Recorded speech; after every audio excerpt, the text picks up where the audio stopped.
I'll rewrite this script at around 1,600 words, removing channel host references, cleaning up formatting, and writing numbers as words. Something caught my attention this morning that has been impossible to move past. Oil hit $112 a barrel overnight. Gas in America is at $4.30. The UK Parliament published a briefing this week stating that the Strait of Hormuz is running at 5% of normal shipping volume. 5%. The International Energy Agency described this as the greatest supply disruption in the history of the global oil market.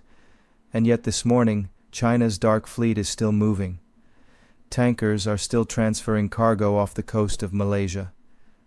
The teapot refineries in Shandong province are still processing Iranian crude, and the number that keeps appearing is this one, 90%. That is how much of Iran's oil goes to China, confirmed by the United States government. 90% of everything Iran produces, Beijing buys at a discount, while the world pays $112 a barrel. So here is the picture as it stands. The strait is at 5% for the world. China is at 90% for itself.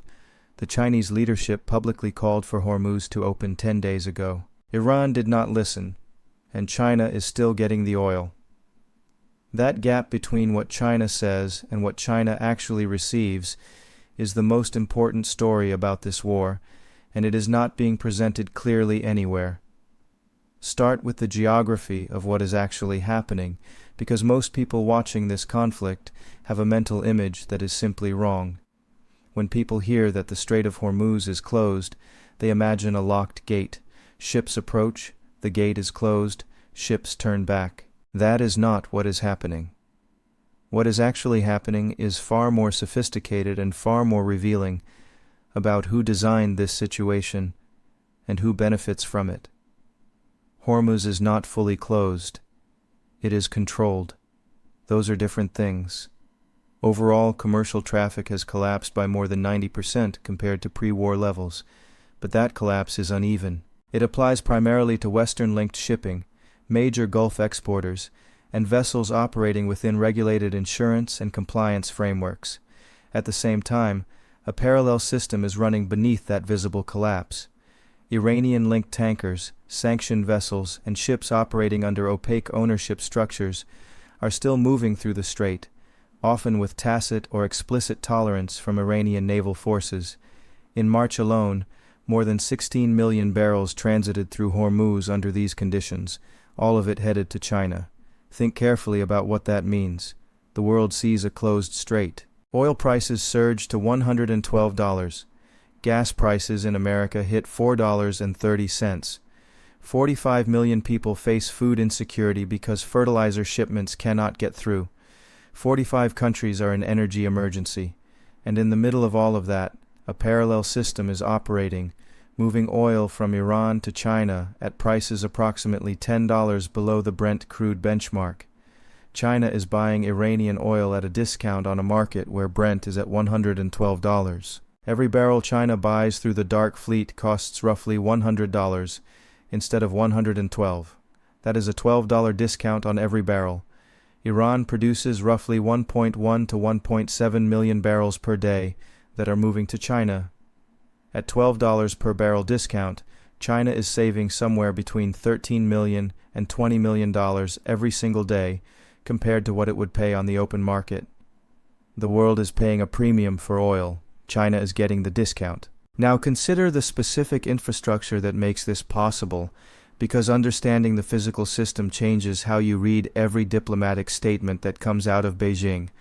The most critical piece of infrastructure sits off the coast of Malaysia, roughly 43 miles from the peninsula, inside the country's exclusive economic zone. There is an area called the Eastern Outer Port Limits. In normal times, it is a standard anchorage area where ships wait for berths in Singapore's busy port. Since the war began, satellite imagery has shown it transformed into something entirely different. Hundreds of vessels are loitering at any given time. Synthetic aperture radar imagery, which can detect ships even when their tracking transponders are switched off, shows the area densely packed with tankers. These are shadow fleet vessels, the majority of them very large crude carriers capable of holding up to 2 million barrels of oil each. They arrive from Iranian ports with their tracking systems dark. They anchor at the eastern outer port limits. They conduct ship-to-ship transfers, moving oil from Iranian vessels to other tankers with cleaner documentation.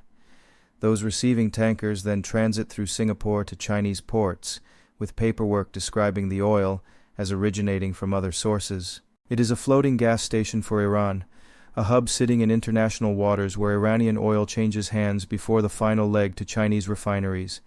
It has been operating continuously since the war began, without interruption, regardless of what has happened diplomatically or militarily elsewhere. While America's entire military and diplomatic apparatus was focused on the Persian Gulf, while carriers were deploying and negotiations were underway, China moved simultaneously in the South China Sea. While efforts to reopen Hormuz were occurring, China moved to block the Scarborough Shoal. The Scarborough Shoal is a disputed reef approximately 230 kilometers from the Philippine coastline, well within what international law recognizes as the Philippine Exclusive Economic Zone. The 2016 International Tribunal ruled definitively that China's claims to it are invalid, and while America was watching Hormuz, China expanded its control there. This is the strategic dividend of patience. Say nothing provocative, do nothing that invites direct confrontation, buy the oil through the system that was already running, and use the window of American distraction to advance in the theater that actually matters to China's long-term positioning. China's public call for Hormuz to open is directed at an international audience. It positions China as a responsible stakeholder in global trade. It gives China cover to say it tried diplomacy, called for restraint, and was not the obstacle. That positioning matters enormously heading into the Beijing summit scheduled for May 14th, where the economic relationship between the two largest economies on Earth will be renegotiated against the backdrop of this war. If accusations arrive at that summit claiming China enabled Iran, the response is already prepared. A public position was stated clearly. The strait remains closed because of military decisions and the Iranian response to them. What else would you have us do? What China is actually doing, through the eastern outer port limits anchorage, the Dark Fleet, and the teapot refineries in Shandong province, is buying 90% of Iran's oil production at a discount, funding the regime that is keeping Hormuz closed, while publicly calling for Hormuz to open. There is also a dimension that most coverage is not connecting. While the world watched Hormuz, while every intelligence agency tracked tanker movements in the Persian Gulf, China was studying something else entirely. Analysis published this month found that China has been using this conflict as a live operational exercise. Not metaphorically, literally. China is studying American carrier operations, the patterns of American missile intercepts, the logistics flows in the Gulf, and the decision cycles of American command structures. Every operational signature revealed in the Persian Gulf since the war began is being analyzed, cataloged, and fed directly into planning for any future contingency involving Taiwan. America revealed how its missile defense systems perform under sustained pressure. America revealed the logistics chain that supplies those systems. America revealed how forces are repositioned under real combat conditions. China did not fire a single weapon.